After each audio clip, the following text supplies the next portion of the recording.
하지 않았습니까?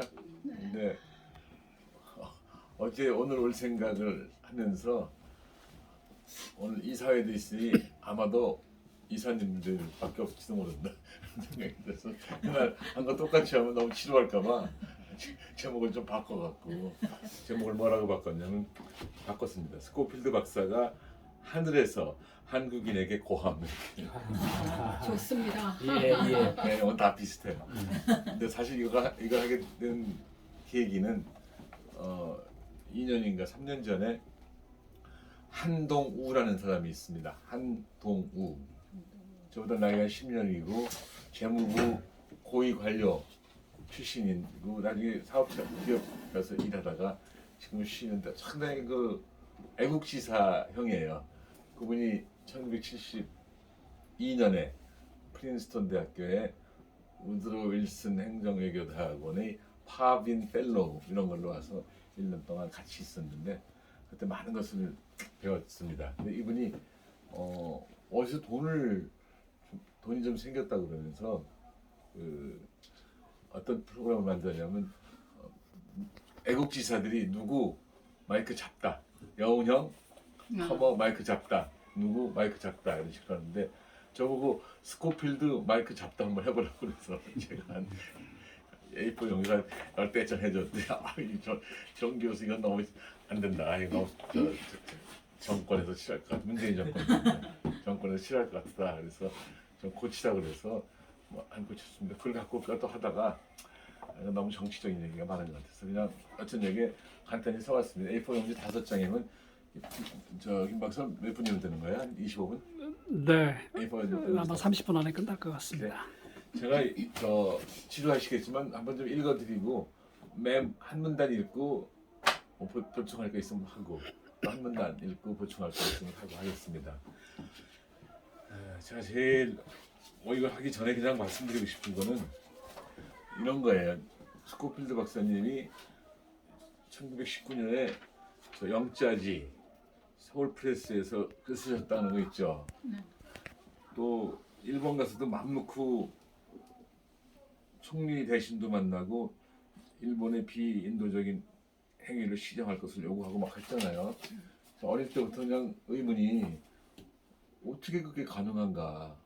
카나다 사람이 한국 와서 선교하면서 일본 지배를 받고 있는 한국에서 일본을 어떻게 비판했나 생각해 봤었는데 제가 아직 만족할 만한 답은 못했지만 저 혼자는 어떻게 생각했냐면은 그때 카나다는 영국에서부터 독립한 나라가 아니었을 겁니다. 아마.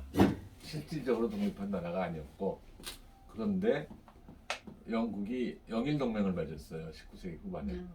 그래서 영일동맹을 맺어서 영국과 일본은 가까웠기 때문에 영국 사람들이 뭘 하나 하는 거를 일본 사람들이 제지 못했을 건데 카나다는 영국이나 마찬가지 나라이기 때문에 스코필드 박사가 상당한 자유를 갖고 하지 않는다. 이건 제가 한번 고증을 해야 되는데 기회가 나서 못했고 역사학자들한테 한번 물어봐서 확인을 하려고 생각을 하고 있습니다.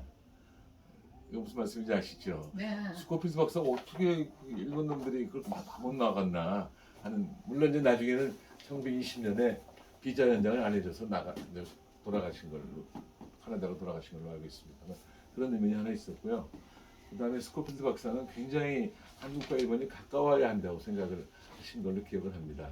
근데 그거는 그 말씀을 받아들인다고 치고 일본하고 한국하고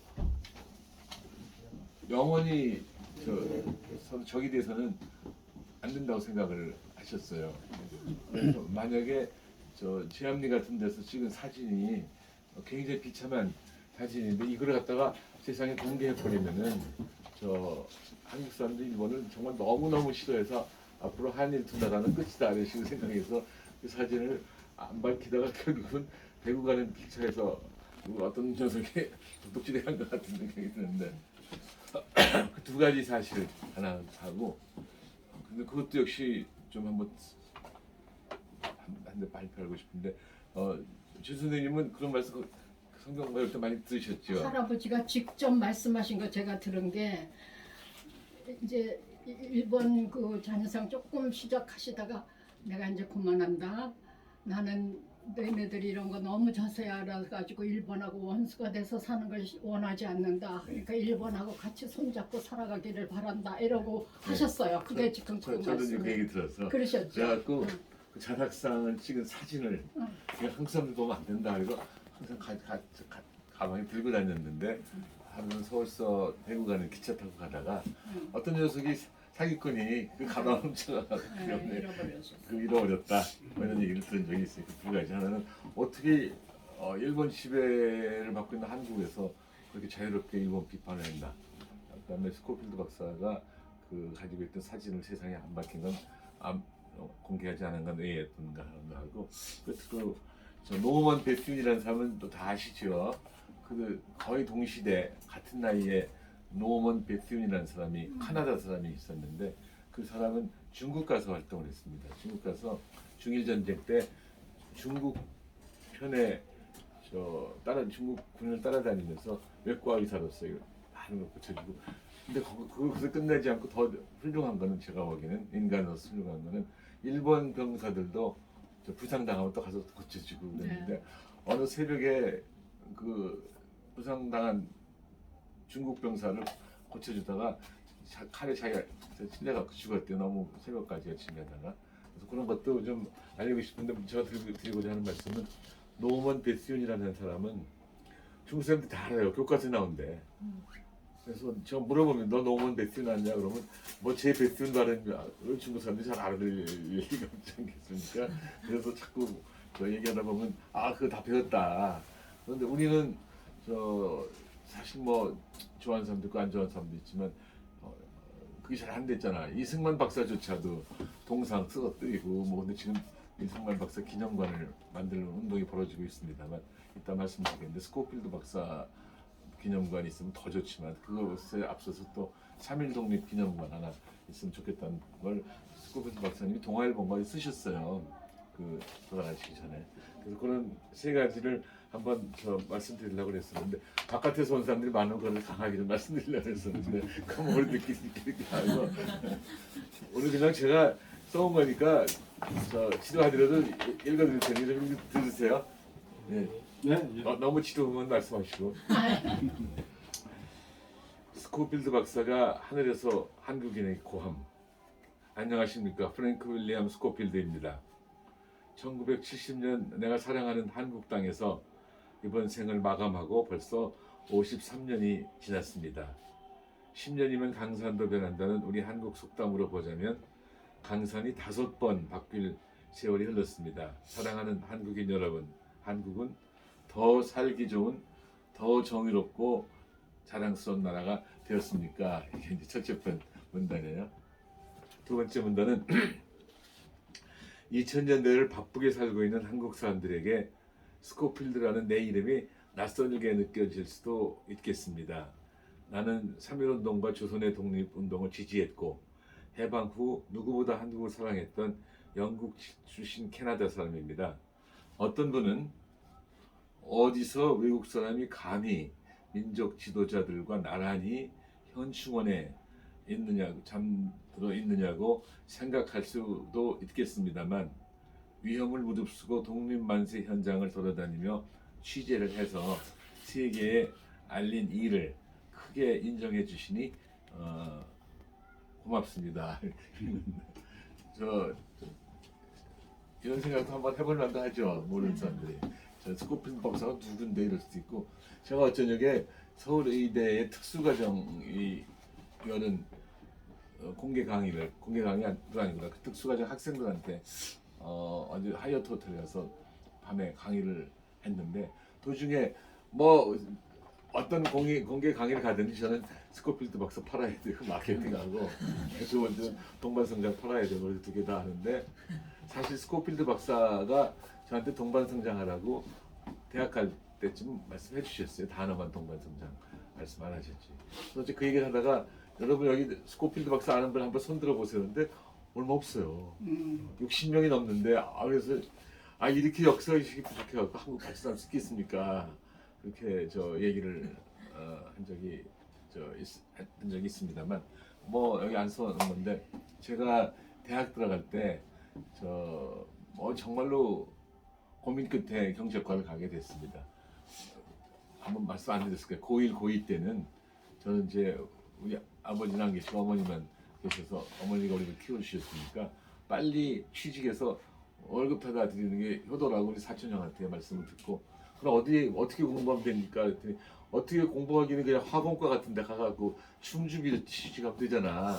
그래서 제 일생의 목표가 고3 때까지 고2 때까지 충주비료 직원이었어요. 근데 고3 올라갈 때 그냥 문과 이과 정하라고 그러니까 다 이과예요. 480명 중에 360명이 이과 간다니까 학교에서 큰일 났다고. 이과가 굉장히 중요하다. 그러나 문과도 또한 중요하다. 그래서 문과로 다 가라고 유도를 했는데 누가 말 듣나 조회에서 말해갖고 말을 안 듣니까 각계격파를 한 20명씩 모아놓고 선생님들이 문과 가라고 캠페인을 했는데 저한테 걸린 그 선생님은 생물 선생님이에요. 저는 생물을 정말 못했고 그날 선생님이 던진 질문이 당연히 생물 질문이죠. 여러분 교정에 난 나무 이름 다 써봐 그렇게 했다는데 저는 단 한 말을 못 듣고 써봐 하고 들어갔고 한 5개밖에 안 썼는데 제 친구들 보니까 10개, 15개 막 쓰대요. 조금 있다가 그 정만진 선생님이 야 정은찬 너 일어나봐 그래서 일어났더니 너 반항하는 거야? 무슨 말씀이십니까? 그랬더니 너 5개밖에 안 썼잖아. 그래서 어떻게 써낸 걸 어떻게 그밖에 모릅니다. 무슨 질문인지 모르고 그랬더니 너 중학교부터 다녔어? 고등학교부터 다녔어? 중학교부터 다녔습니다. 5년 동안 같은 교정에 있으면서 나무 이름을 5개밖에 모르는 놈은 관찰력이 부족이기 때문에 이과는 못 간다. 그래서 그건 막아야 됐어요. 조회에서 말하면 안 듣지만 뭐 1, 20명 앞에서 말하면 안 들을 수도 없잖아요. 또 나중에 지켜볼 것 같고 또 친구 형이에요 보니까. 그래서 문과를 가려고 집에 가서 이제 충주비는 틀렸습니다. 문과 가도 충주비를 갈 수 있는 것 같은데 나중에 보니까 저는 그냥 화공학 공부하고 충주비료밖에 머릿속에 없었는데 집에 와서 저희 어머니한테 아이 좀 틀렸다 문과 가야 된다 그랬더니 너무 잘 됐다. 사실 네가 문과 가기를 원했다. 문과 가서 고시가 그때는 굉장히 힘들었어요. 10명, 20명 뽑을 때도 있었으니까. 그래서 판사, 검사, 변호사 하면 좋지 않겠냐. 그래서 제가 지금도 어리버리한데 그땐 더 어리버리해갖고 그렇구나. 그리고서는 한 1년 있다가 김근태 1년이었다. 며칠 있다가 김근태 씨를 대학생인 김근태 씨를 만났는데 김근태 씨도 스코필드 박사 영어 성경반에 있었습니다. 저 법대 갑니다. 그랬더니 너 법대 안 맞는다. 왜 안 맞습니까?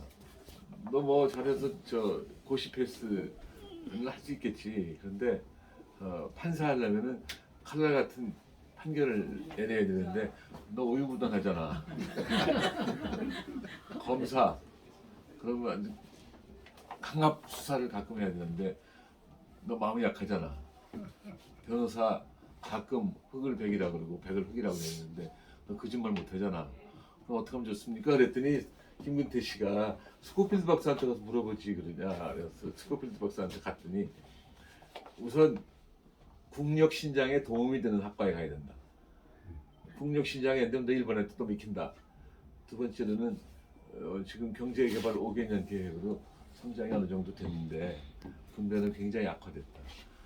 근데 참으로 안타까운 것은 한국 사람들은 왜 이렇게 부자가 가난한 사람들에 대한 관심, 배려가 너무 없는지 그 관심, 배려가 눈꼽만치도 없는지 참으로 안타까운데 너는 국력 신장에 도움도 되고 각종 격차를 줄일 수 있는 방안도 가르쳐주는 학과로 가라고 그래서 그럼 어디면 좋겠냐고 나보고 어디면 좋을 것 같아서 또 되물으셔서 상과대학이 좋을 것 같습니다. 근데 상과대학에 어느 과를 가야 할까요? 그랬더니 상과대학에 무슨 과 있냐고 해서 경제과, 경영과, 상학과, 무역과 했다. 나도 잘 모르겠다. 그럼 이거는 한빈한테 물어보자. 한빈 그러면 그 당시 한빈은 이한빈 씨예요.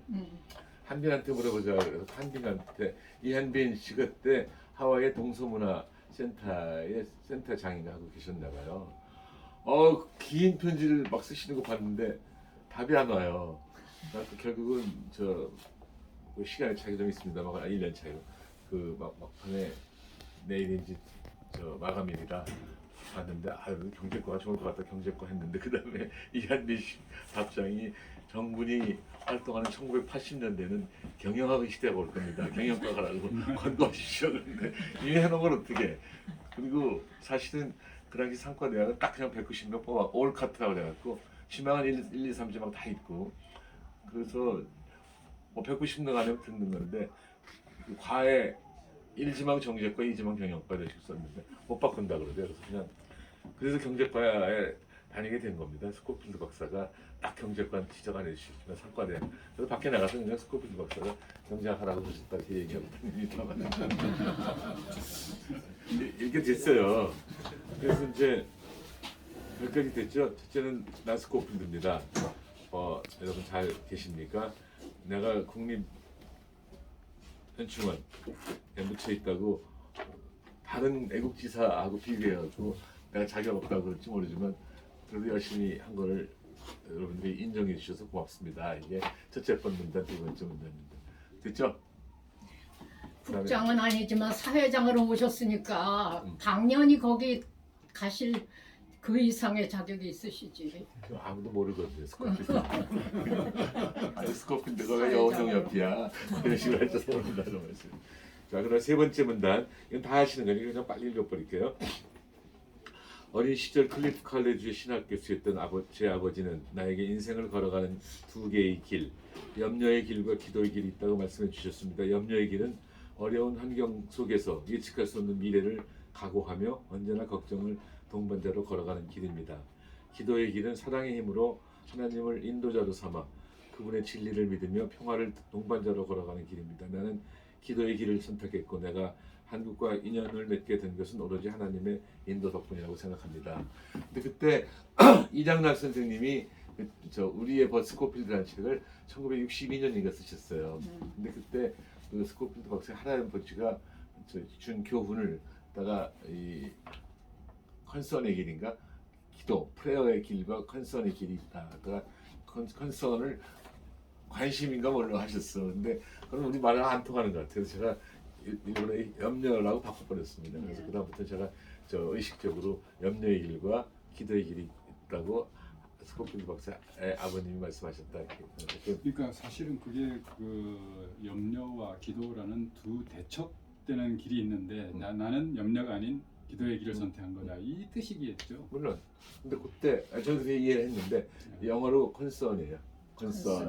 컨선 관심을 둔다면 볼 수도 있잖아. 뭐 I'm concerned 뭐 이런 식으로 하니까 그거를 직역을 하면은 관심의 길과 기도의 길인데 뭐 기도가 관심이 없는 게 아니지 않나. 매일 염려만 하지 말고 하나님 믿고 기도해라는 뜻일 것 같아. 근데 이게 뭐 어떻든지 간에 전 그렇게 고쳤고요. 그래서 이제 저한테 중학교 때 입학금 내주시고 입학금 그 당시는 의무교육이 아니라 입학금도 내고 또 가끔 수업료인가 등록금을 내야 됐는데 저한테 중학교 입학금 등록금도 해주시고 고등학교 입학금까지 내주셨어요. 그다음부터는 제가 장학생이 되도록 추선해 주셨죠. 고등학교 때는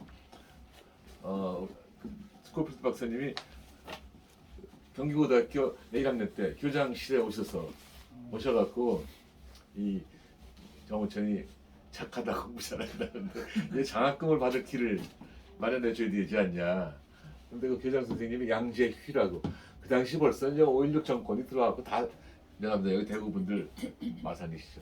대구분들 계시겠지만 다 경상고등학교 자꾸 경북고등학교 교장하던 양재휘 경기고등학교 교장으로 옮겨놓고 그다음에 또 경북고등학교 교장하던 이창갑 또 경기고등학교 교장으로 해놓고 할 때예요. 그래서 그런 기억이 새롭습니다만 하여튼 양재휘 교장한테 얘가 장학금을 받아야 마땅하다. 근데 학교에서 장학금 줄 게 있나?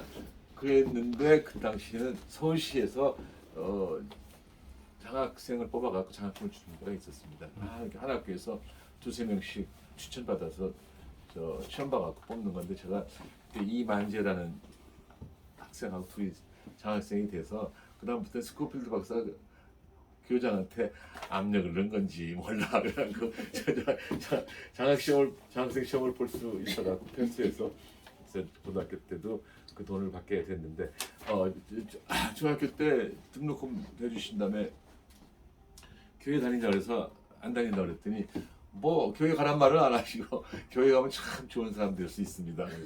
뭐 할 수 없이 그냥 다 가르치고 그다음부터 저는 지금 63년 동안 바로 이때쯤 4월 5월 그때 학기가 4월에 시작했거든요. 한 4, 5월쯤 이렇게 해서 저 지금 독실한 신자는 전혀 아닙니다. 정말로. 저뭐 밤에 술도 먹고 못 가는 짓 하거든요. 그래도 개근을 했습니다. 저 거의. 저 1년에 50번 교회 가면 개근이라고 볼 수 있지. 제가 한 50번 가요. 그래서 제가 교회를 가게 됐단 말이고 그다음 그래도 한번 지도하는 좀 읽어보세요. 들으세요. 내가 세브란스 의학전문학교 강사로 처음 조선에 왔을 때 조선은 아시아 동쪽 끝에 있는 신비로운 나라였습니다. 나는 미지의 나라 조선에서 기대와 설렘을 안고 당시 식민지 조선의 민족 지도자분들과 깊은 친분을 쌓아갔습니다. 조선 YMCA 전국연합회 회장이자 독립협회를 만든 월남 이상재 선생님, 3.1운동 민족 지도자 이갑성 선생님, 정화여학교 설립자이자 내 양어머니이신 김정혜 여사님 모두 조선과 조선인을 자랑한 훌륭한 분들이었습니다. 어느 날 세브란스에서 같이 근무하던 이갑성 선생님이 나를 찾아와서 조선 독립을 요구하는 만세운동을 준비하고 있으니 사진을 찍어달라고 부탁했습니다. 기쁜 마음으로 수락한 나는 1919년 3월 1일 탑골공원 앞에 모인 수많은 조선 사람들과 대한 독립만세 물결을 사진으로 찍었습니다. 3.1운동은 독립을 향한 조선 사람들의 열의와 기계를 보여준 평화적인 비폭력 독립운동이었습니다. 근데 제가 읽은 거로는 그 당시 이갑성 선생이 벌써 2월 28일인가 온 게 아니라 연초부터 와서 세계 정세를 가르쳐 주십시오 해갖고 잡지나 신문들 다 모아갖고 보고서를 이갑성 선생한테 줬다는 얘기를 들었는데 여기 안 썼습니다만 그걸 근데 그 보고서 중에 하나 우드로 윌슨 내 민족 자결주의도 들어있었다고 들었습니다. 민족 자결주의가 아마 1918년인가 이제 나오지 않았나 생각이 듭니다. 이제 빨리 해야 되겠는데 이제 한 페이지 했네. 하지만 조선 총독부는 이를 무력으로 진압하고 3.1운동에 참가한 사람들을 검거하기 시작했습니다. 내가 근무하던 세브란스 의학전문학교 학생 이용설이 3.1신문이라는 지하신문을 만들어 배포하다가 경찰의 검거를 피하여 중국으로 망명했습니다. 수많은 학생들이 주위에서 점차 사라져갔습니다. 나는 일본의 비인도적인 행위에 맞서고 이를 세계에 알려야 한다고 생각했습니다. 나는 일본인이 발행하는 영자신문 서울프레스에 기고한 글에서 평화적이고 비폭력적인 3.1운동을 무력으로 유혈 진압한 일본의 대응을 비판했습니다. 아까도 말씀드렸듯이 서울프레스가 뭐 일본하고 영국하고 영일 동맹이 있었기 때문에 영국하고 뭐 같은 나라 부속이라고 여겨졌던 카나다 사람한테 손을 못 댔다 이렇게 생각을 하면 되지 않을까 생각을 합니다. 그때 그 이용설 선생이라는 분 최 선생님 아시죠? 네. 이제 그때 세브란스 이전에 스코필드 박사님 학생이었는데 중국으로 망명하고 독립운동하러 나중에 돌아오셔가지고서는 뭐 저도 여러 번 얼굴을 배웠는데 스코필드 박사님 아주 훌륭한 학생이었다고 저 말씀하신 적이 있습니다. 서울 형무소에 같이 잡혀있던 노순경, 유관순, 어윤희, 이혜지와 같은 여성 지도자와 여학생들을 만나 고문과 폭력의 흔적을 확인하고 이를 하세가와 총독과 야마가토 정부 총감을 찾아 강력하게 항의했습니다. 나는 거리에 나가 경찰에 잡혀가는 학생을 보면 내 집에서 일하는 학생이라고 하면서 데리고 나왔습니다. 내가 할 수 있는 일은 적었지만 최선을 다했습니다. 그다음에 1919년 8월 일본 동경에서 극동지구 파견 기독교 선교사 전체 회의가 열렸습니다. 여기서 선교사 800명이 중국, 필리핀, 일본 등에서 모였는데 그 자리에서 나는 3.1운동과 제암리, 수춘리 학살의 진상을 외국인 선교사들에게 널리 알렸습니다. 또한 하라 총리 대신 등 일본 정치인을 만나 일본의 비인도적인 행위를 시정할 것을 요구했습니다. 나는 계약 기간이 종료되면 조선을 떠날 수밖에 없겠다고 생각했습니다. 1920년 나는 가장 과격한 선동가로 라인 찍혀서 식민지 조선을 떠나서 캐나다로 돌아가게 됩니다. 이 비자 연장이 안 됐다는 거고요. 1958년 대한민국 정부의 초청으로 마침내 독립한 한국을 찾았습니다. 이미 대학교 수직에서 물러나고 70에 가까운 나이였지만 이때 69세이십니다. 가까이였지만 나는 아직도 한국을 위해 일할 수 있다는 자신감이 있었습니다. 서울대학교 수의학과 초빙 교수로 근무하게 되었고 한국에서 어려운 처지에 있는 학생들과 어린이들을 힘이 닿는 대로 도와주었습니다. 나는 수입에서 일부 생활비를 떼어놓고 나머지를 모두 장학금과 보육원 활동 비용으로 썼습니다. 나는 목숨이 다할 때까지 사랑하는 한국과 한국인을 위해 최선을 다했습니다. 2023년 이제 사랑하는 한국이 경제적으로는 선진국과 어깨를 나란히 할 정도로 발전했다는 소식을 듣고 너무 기쁘고 행복합니다. 그러나 한편으로 안타까운 점도 있습니다. 그래서 그다음 안타까운 점 한 3개 써놨어요. 근데 이때 저 1969년이면 제가 스코필드 벌써 69세신데 우리 이문환 학장님은 저나 지금 나이가 76은 됐는데 무슨 노인이라고 그러는지 모르겠어. 충분히 노인이 아닌데 노인이라고.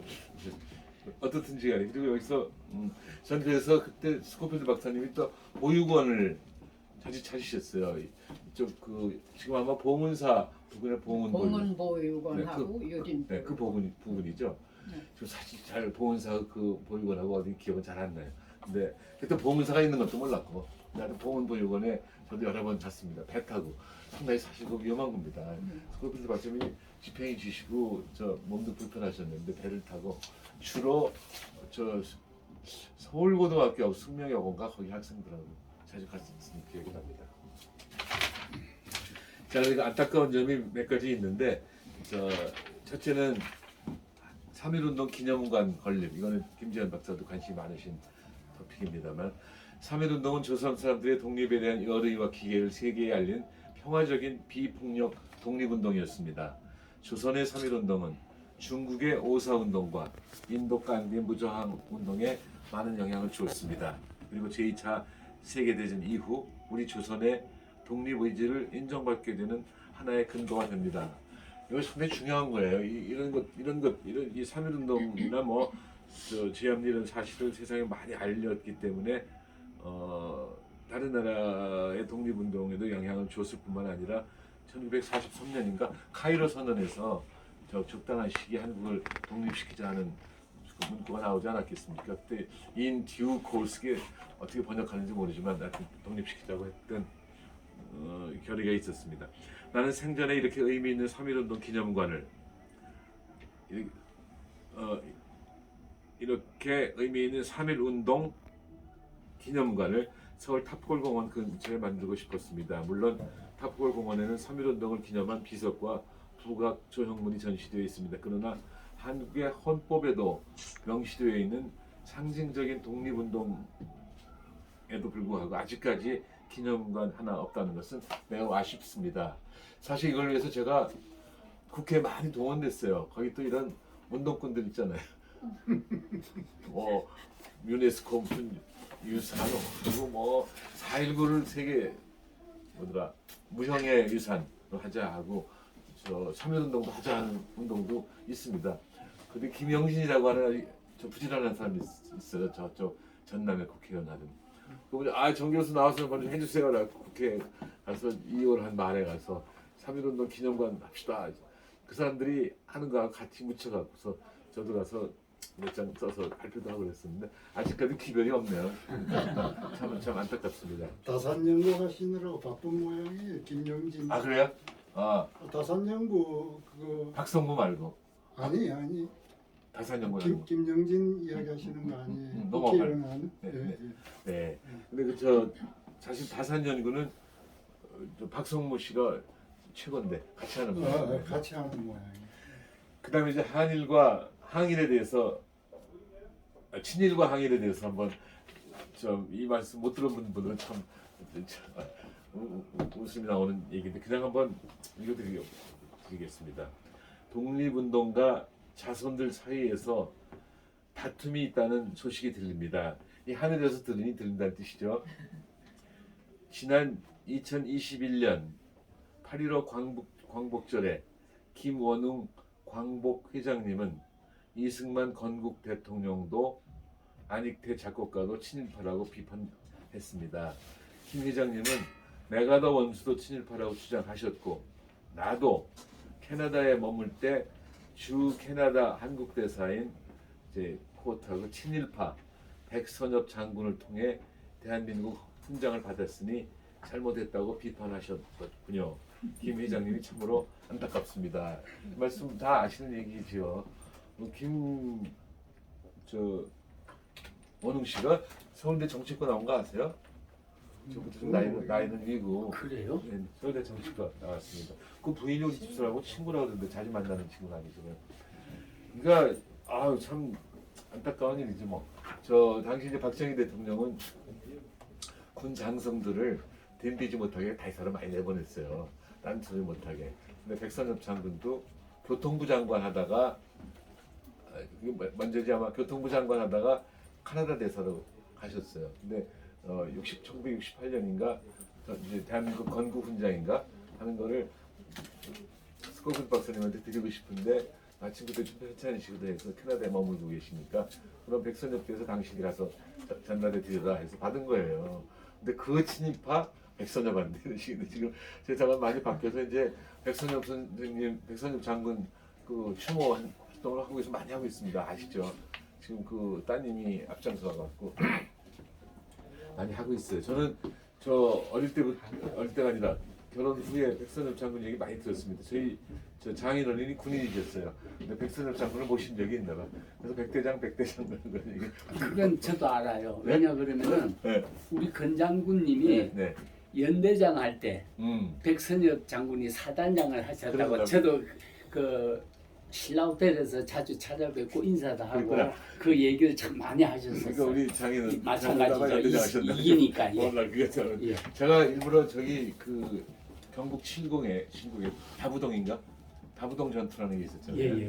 경북 칠곡에 있는 그 백선엽 장군 그 기념 공원이라고 그때 잘 차려놨대요. 그래도 저 일부러 한두 번 가보셨어요. 가보셨어요? 네 거기 지금 그걸 갖다가 크게 늘린대요.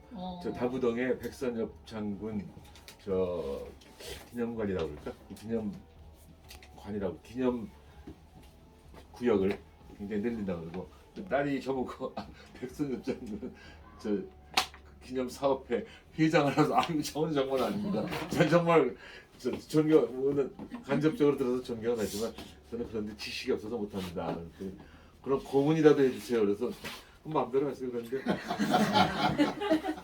최근에 나온 거 신문에 봤더니 내 이름이 고문 명단에 없던데 잘렸나 봐. 그리고 그 다음에는 여러분들 지도하실 거예요. 저 스코필드 박사님이 저 숙소에서 일본인이 숙소를 침입한 사건은 아시죠? 예.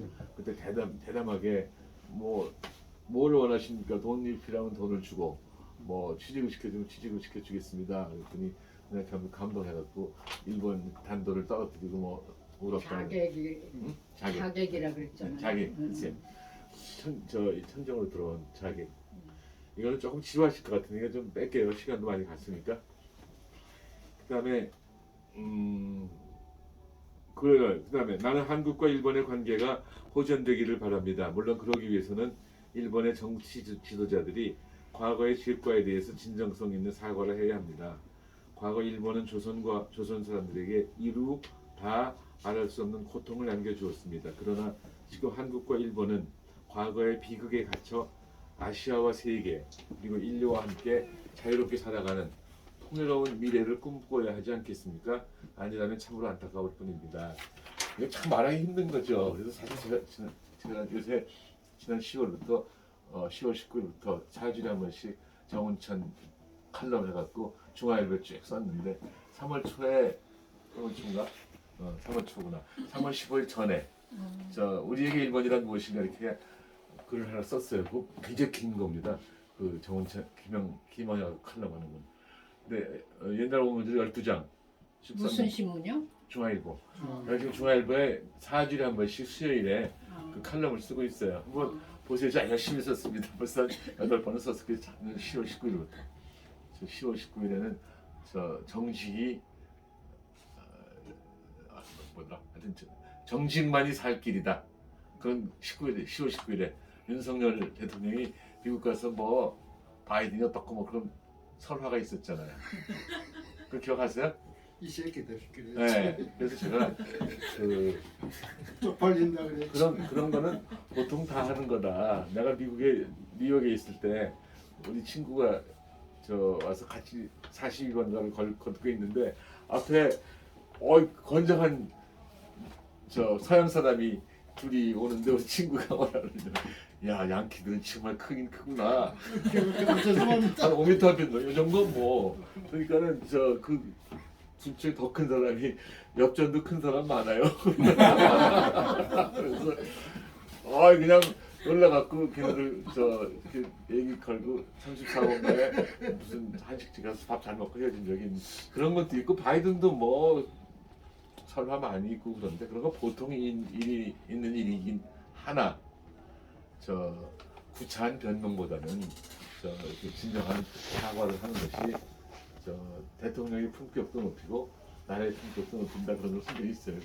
윤석열이 들으면 싫을지도 몰라. 사실은 당신 같은 얘기 남들 다 하는 건 너무 걱정하지 마. 그러나 대통령으로서 한번 사과하면 더 좋잖아. 이런 건. 그 다음부터 한번 읽어보세요. 10월 19일부터 시작해서 4주일에 한 번씩.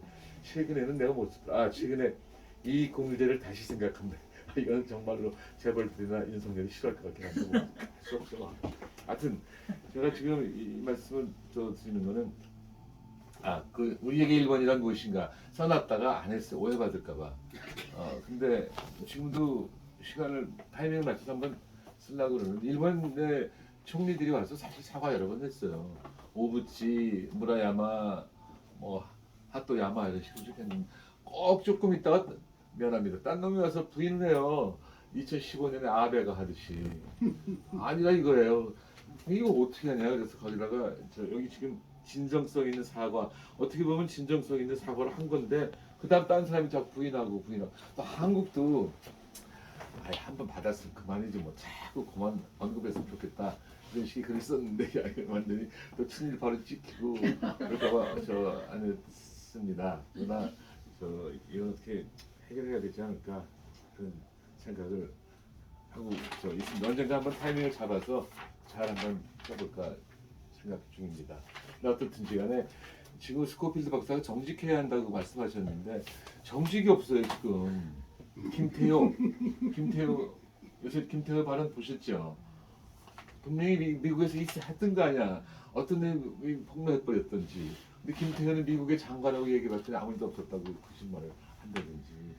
청와대도 거짓말하고 다 해서 참으로 안타까워요. 그러니까 그 속에 있는 진실이 뭔지 모르기 때문에 그런 글 쓰기도 굉장히 힘들긴 한데 저 타이밍을 봐갖고 아주 열심히 써놓은 거기 때문에 한번 잘 맞춰갖고 쓰라고 생각하고 있습니다. 그 다음에 이제 박애주의. 우리는 애초에 자유로운 존재로 태어났고 누구나 풍요롭고 인간다운 삶을 갈망합니다. 우리가 한국인이든 캐나다인이든 영국인이든 미국인이든 이 세상에 잠깐 살다 하나님의 품으로 돌아갈 뿐입니다. 우리가 가치를 선택하고 품격 있는 삶을 실현할 유일한 기회는 바로 이곳에 있습니다.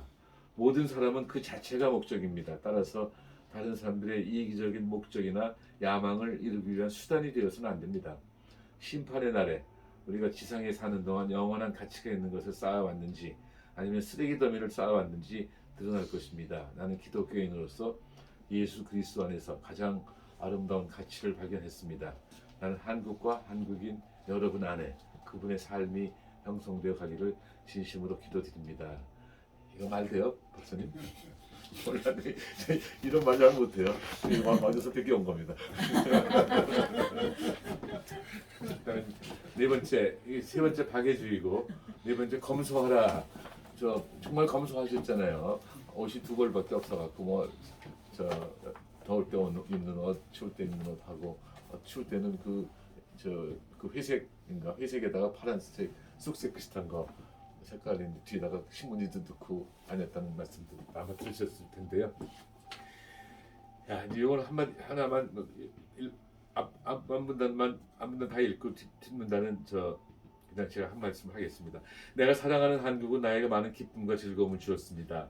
대학 강의실에서 학생들의 반짝이는 눈동자를 볼 수 있는 즐거움, 어려운 환경 속에서도 공부하려는 학생들을 도울 수 있다는 기쁨, 부모가 없지만 바르고 착하게 성장해가는 고아들을 도울 수 있다는 기쁨, 독립한 한국의 젊은이들은 나에게 남은 삶을 열심히 살아야 할 이유를 주었습니다. 그렇기에 나는 한국과 한국인들을 사랑합니다. 그러나 한국의 젊은 여러분들이 경계해야 할 것도 있는데 이거는 이제 검소하라는 거예요. 나는 강의나 직업에 임하는 우리들의 마음가짐이 중요하다고 생각합니다. 이러한 마음가짐은 사소한 부분에서 드러납니다. 특별한 사유 없이 강의에 늦거나 결석하지 말아야 합니다. 뭐 이런 얘기가 있고요. 저 1958년에 한국에 오셔갖고 연세대학교 앞에 갔는데 연세대학교 앞에서 대학생들이 구두 내놓고 구두 닦으라는 거예요. 아니 학생들이 구두 지가 닦아야 돼 어떻게 구두 닦는데 닦아요. 아주 여러분 그때 살아계실 때 말씀하셨던 겁니다. 그럼 5번째 이제 정직하라. 맞네. 저는 아주 괜찮습니다. 나는 정직이 가장 경제적인 생활 방법이라고 생각합니다. 거짓말을 하면 그 거짓말을 덮으려고 다른 거짓말을 그 거짓말을 덮으려고 또 다른 거짓말을 합니다. 욥기 8장 6절을 보면 하나님은 청결하고 정직하면 반드시 널 돌보시고 내 의로운 처소를 평안하게 하실 것이라고 말씀하셨습니다. 한국인 여러분은 나라와 민족을 위해 그리고 인류를 위해 정직한 사람이 되어야 한다고 생각합니다. 정직해야 정의로운 사람이 됩니다. 또한 모든 일은 진지하게 마주해야 합니다. 진지하게 대한다면 이루지 못할 일은 아무것도 없습니다. 그러셔서 조선에 처음 왔을 때 한국말 한마디도 못했는데 그 공부해갖고 1년 만에 한국어를 아름대로 마스터해서 강의를 한국어로 할 수 있으셨다 이런 말씀을 써놨습니다. 그 다음에 내 이름도 한국어로 지었습니다. 석호필입니다. 돌석자 호필이죠.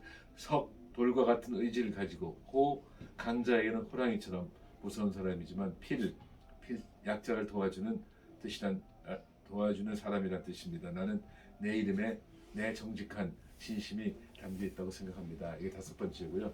여러분 제가 언젠가 한번 어느 해인가 4월 12일에 정직하다는 말을 사람들한테 하다가 제 경험한 적 있죠.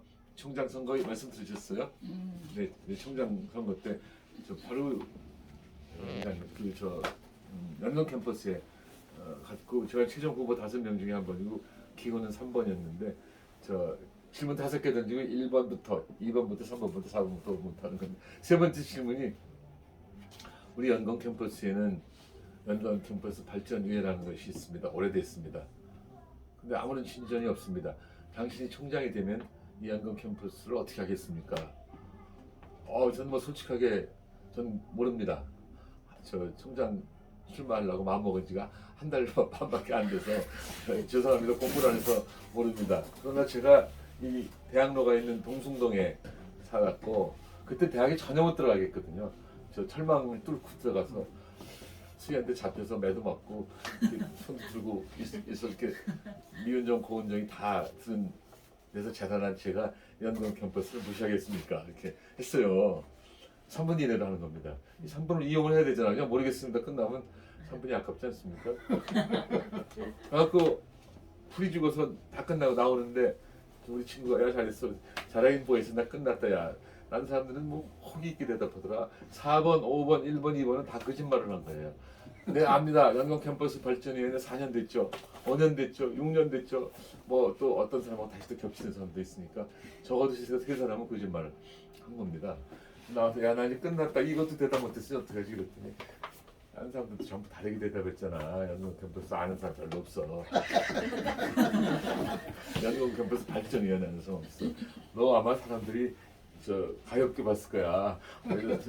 정직하고 가엽게 보였기 때문에 좀 나올 거라 걱정하지 말까. 내 친구 의대 교수가 있었는데 그때 물론 그 순간은 몰라도 제가 정직하게 살라고 노력을 합니다. 스코필드 박사님한테 배운 것 중에 가장 큰 게 정직하면 결국은 다 돼요. 잘못한 것도 미안합니다 이렇게 했습니다. 결국 해주는데 지금 우리 사회가 정직하지 않아갖고 자꾸 꼬이고 또 꼬이고 또 꼬이는 게 아닌가라는 생각이 있어서 이것도 제가 지난 4월 12일 이전에 스코필드 박사의 가르침 또 이런 점으로 스코필드 박사 하늘에서 한국인의 고함 이런 거 하려고 그랬었는데 야 이게 근데 그 7, 8번 중에 한번 스코필드 박사의 가르침대로 살아야 된다는 얘기 했거든요.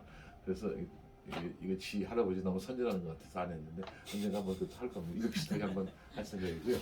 마지막으로 이제 건설적 비판.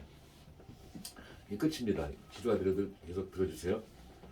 나는 한국과 한국인을 사랑합니다. 하지만 한국 사회의 부정, 부패, 비민주성 그리고 당파의 파쟁성을 사랑하지는 않습니다. 그 다음은 저 어떤 분 글을 전혀 옮겨온 겁니다. 나는 이승만 전 대통령을 독립운동가이자 애국자로 존경하지만 언론의 자유를 부정하고 정부를 비판하면 처벌하는 이사 보안법 파동을 묵인한 것은 잘못이라고 생각합니다. 굉장히 폴라이트하게 쓰신 거죠. 묵인했다고. 이 대통령 지도 안 받고 모르겠는데. 그 다음에 나는 온화한 장면 전 국무총리를 존중하지만 혼란한 시대에 나라를 제대로 이루지 못한 것은 잘못입니다. 나는 굳은 경제발전 의지를 갖고 있던 박정희 전 대통령을 존중하지만 가난한 자와 약한 자를 제대로 돌보지 못하는 것은 잘못입니다. 이것은 결국 우리가 선성장 후분대 정책만 하면 낙수 효과에 의해서 부자의 부가 밑으로 내려갈지 않았는데 그렇게 못하지 않았냐는 말씀이고요. 이러한 비판 때문에 나는 때때로 한국 정부와 정치권에서 경원시 되었습니다. 그들의 불편한 심정을 이해 못할 바는 아닙니다만 나는 한국이 지금보다 더 나아지기를 진심으로 바랄 뿐입니다. 나아지기를 바랐기 때문에 비판했다는 뜻이고 사랑하는 한국인 여러분 앞으로도 한국을 더 풍요롭고 더 정의롭고 더 자랑스러운 나라로 만들어 가시기 바랍니다. 코로나가 세계적으로 유행했었습니다. 부디 한국 국민 여러분 모두 건강하시고 행복하시기 바랍니다. 그래서 지난 4월 12일하고 결실은 겹치지 않으려고 하는데 겹치는 것도 좀 있었습니다. 그 잠깐만